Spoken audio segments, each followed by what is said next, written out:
Parker, please. Good morning, Mr. Thompson. Good morning. Sir, you're charged with driving while intoxicated. Second offense. This is a Class A misdemeanor. You're facing up to a year in jail and or a $4,000 fine. Hold up reduced to a first offense? That might sound like a break, but don't be fooled. In the legal world, your record speaks louder than the charge, and this judge is about to lay that out crystal clear. It looks like it's being reduced to a first. It is, Judge. Right? So now you're up to 6 months in jail and or a $2,000 fine. But what you need to understand still in the eyes of the law, this is number 2. And if you pick up another one, you'll be facing a third, and a third, you're facing up to 2 years in prison. Up to 10 years in prison, minimum of 2, maximum of 10. If I were you, even if you've had a freaking sip of alcohol, I wouldn't get into a car. Boom, there it is. A third DWI. You're looking at up to 10 years in prison. This isn't just a slap on the wrist. It's a ticking time bomb. What would you do if one more mistake meant a decade behind bars? Because you're taking a humongous risk. Do you understand? Yes, sir. All officers look, if you smell funky, and then they look at your record, that's all they care about. You give up a lot of rights by entering this agreement. You give up the right to a trial, right to compel witnesses to testify on your behalf, confront and cross-examine your accusers. If you're not a citizen, there are possible immigration consequences. You can be deported, excluded from the country, denied naturalization under federal law. You give up the right to appeal. Once you plead guilty, it will go on your record. You can never take it off. Do you understand? Yes, Your Honor. This is what you want to do. Yes, Your Honor. For you to complete this, you're entering into a probation with us. It's going to go on your record. This is a straight probation. And for you to complete it successfully, you must do a repeat offender DWI education class.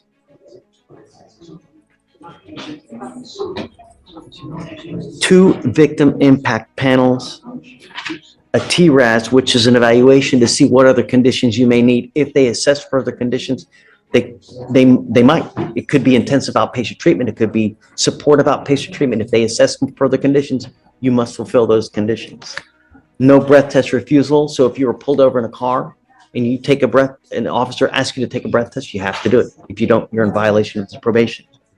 Substance abuse treatment, $100 one-time donation to MAD, no drugs, no alcohol, and a guardian interlock.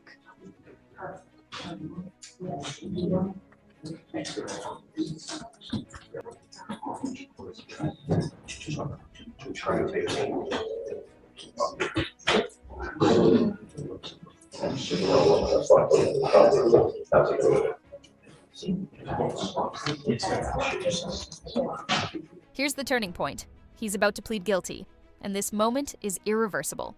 No Cottrell plus Z, no do-overs. If you were in his shoes, would you roll the dice or fight it out in court? Is this how you understand the agreement? Yes, sir. How do you plead to the offense of driving while intoxicated, guilty or not guilty? Guilty. I will find you guilty. I will send it you to the agreement. What do you do in life, Mr. Thompson? Bartending at a hotel. Ugh, that's not good. Judge, he's been on interlock for almost a year now. Portable device, blown 3 times a day. He hasn't had one failed test. Right. He has, yeah, so he's been doing very well. My only issue is that temptation is so high when you work in that kind of environment. You know, when you work in the restaurant industry, everyone tends to booze it up. You just got to be very careful, you know. For the next 18 months, you're on paper. You can't do anything. You end up drinking. The judge isn't just giving advice. This is a final warning dressed in a life lesson. One slip and he's headed straight to a 6-month stint in county. And with 18 months of probation, that's a tightrope walk over a minefield. I'm going to issue a warrant for your arrest. I'm going to put you in jail. I'm going to bring you back out here, and we're going to talk. And it's possible I sentence you and put you in jail for 6 months. You understand? I understand. Yes, sir. But the most important thing is that for the next 50 years of your life, even if you've had a sip of alcohol, I wouldn't get into a car and drive because you're going to get hosed. If you thought it was expensive now, wait till you get to felony court. Everything quadruples in cost, time, everything. So what about the fee? Fine. Yeah. For the, on probation? No. There's a supervisory fee for the DPS surcharge. It's a $6,000 fee. Attached to a probation? I thought that was only for a straight conviction, No. Judge. On a jail time. It is a conviction. On a jail time conviction. The state traffic funds for a jail time conviction. Show me. But from what I understand, with this kind of case, there's a $6,000 surcharge that we're supposed to tack on.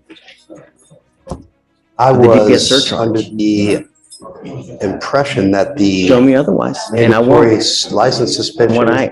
What they've told me on convictions here, when you plead to a DWI, there's a surcharge. On a first, it's $3,000. On a 15 with a first, it's $4,500. On a second DWI, it's a $6,000 So surcharge. technically, because this is charged as a first, Right, no, you're right. It's 3,000. Is this a 15? is it a what? How's it split? Yeah, it is. Is it true or untrue that you had a .15 or above? Yes, Your Honor. So true to that enhancement then? Yeah. Okay. So find me that it's not true. Otherwise, I'm, just show me. Or just take a seat for me. We'll be back. Looking at that, we'll be right back. Owen. Hi. Because we have an arraignment from Court 6 Okay. that we, he's a Spanish speaker and we have an interpreter here. The case number is 254 4648. Por favor, conteste a voz alta. De La Paz. Yes, Judge. Yes. Mr. De La Paz, you are charged with driving while intoxicated. I'm so sorry. Are you ready? Yes, Okay. sir. Mr. De La Paz, you were charged with driving while intoxicated, second offense. You were facing up to a jail and or a $4,000 fine.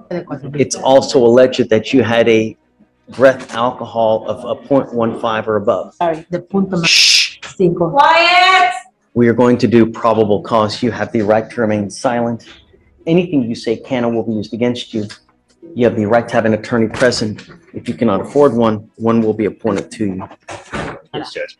On December 23rd, 2024, the officer observed a stalled vehicle with the defendant behind the wheel asleep at an intersection. The defendant had his foot on the brakes, and the vehicle was on and in drive. The officer observed 2 beer bottles in the center console, one half empty, Drinking And the- while driving. The officer observed a strong odor of an alcoholic beverage, watery eyes, slurred speech, and swaying. Standard field sobriety tests were conducted. HGN 4 out of 6, one leg stand 2 out of 4, walk and turn 5 out of 8. The DIC was read, and the defendant consented to breath. The results were .159 and .153. Mr. De La Paz, I'm going to find that there's probable cause to go forward with your case. I am now taking away your privilege to drive.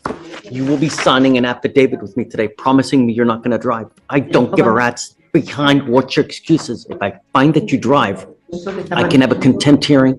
You can be facing an additional 6 months in jail and a $500 fine every time you get into a car and drive. Do you understand?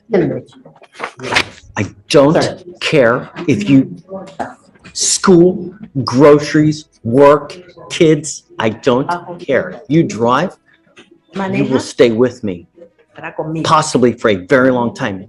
I don't know what your immigration status is, but if you're not in this country with permission and you go to jail and immigration finds you, it's very possible they put an immigration detainer on you and you will be stuck like Chuck in custody until this case is over with, and then you will be shipped off to immigration.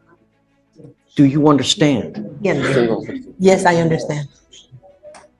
This is where immigration status enters the courtroom. And things get real. For non-citizens, a DWI charge can be more than jail time. It can be a one-way ticket out of the country. Let that sink in.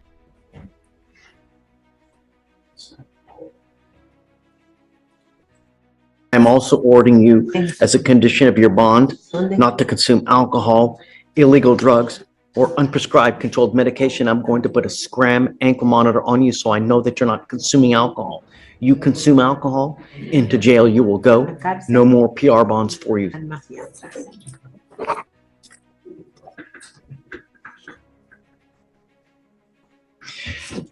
We need to do the guardian interlock paperwork.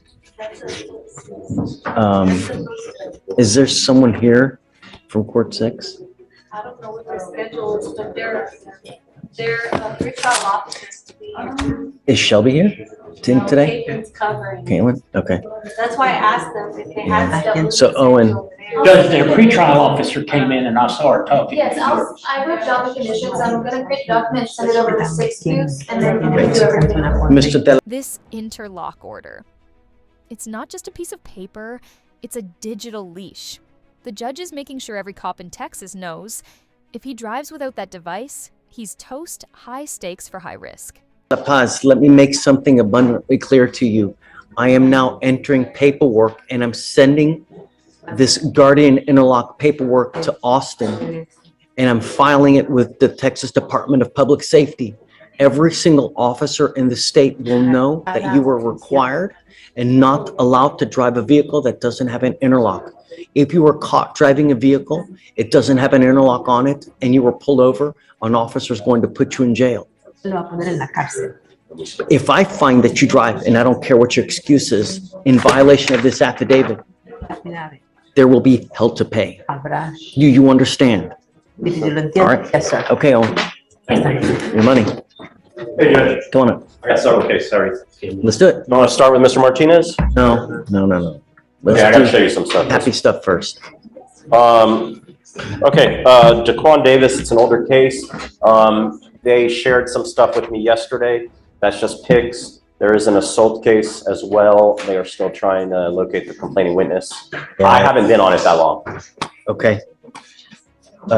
It's nevertheless really, really old. What say you, Morgan? Are you? Judge, I've kind of been in contact with Kelsey about this case, just given its age. We were able to get in contact with the complainant on the harassing case, but as for the AFM, we've, tasked our investigator, we've tried TLO numbers. I emailed her and I haven't heard anything back. So I think that we're probably just gonna try to. I would like to give you a sufficient amount of time because I know it's old and I don't want to take it out on you and I want to give you enough time. But at some